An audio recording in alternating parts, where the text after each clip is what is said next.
ইরানের হামলায় ইসরায়েলের সরকার বর্তমানে দেশও নাই।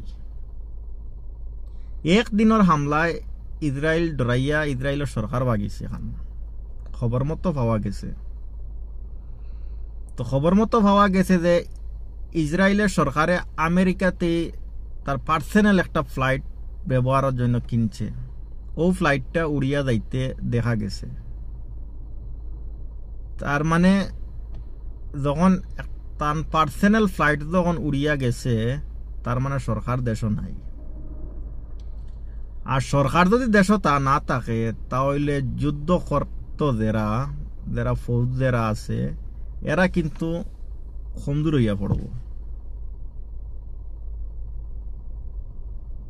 এরার খবর ভাঙ্গি দিব। কারণ হইছে আগে 2023 যখন ইসরায়েলের উপরে আক্রমণ হয়েছিল, ইসরায়েল 2023 না 24 পুরো সঠিক আমার নাই আর ওগুলো আগে পিছিয়ে হইব।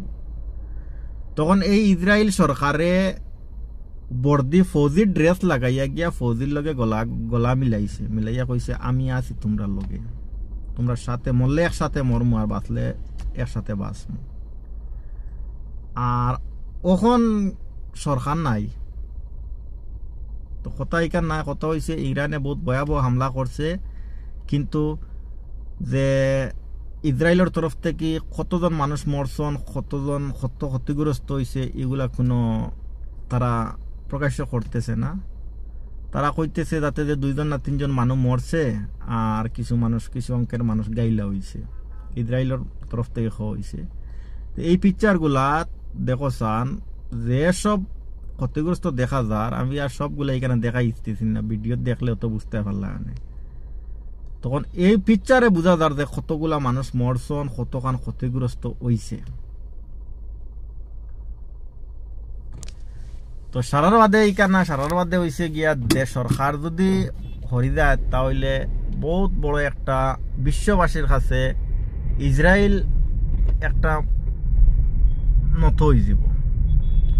কারণ দুইটা দেশে যখন যুদ্ধ লাগে, তখন আরো তো পাড়াপড়শি দেশ আছে, বিশ্ববাসীর দেশগুলা আছে, এগুলা ফলো করতেছে।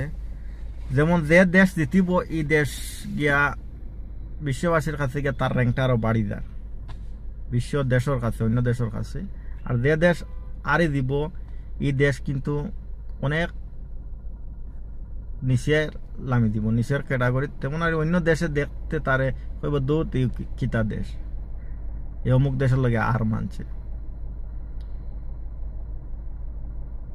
তো সবচেয়ে বড় কথা, যদি ঠিক যদি ইসরায়েল সরকার যদি বাগি যায়, তাহলে কিন্তু ইসরায়েলের অনেক ক্ষতিগ্রস্ত হইব।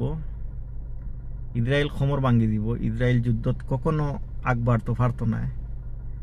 কারণ যখন সরকার যখন থাকতো না, তখন তার ফৌজি বল পাইতো না, ফৌজি সাহস পাইতো না।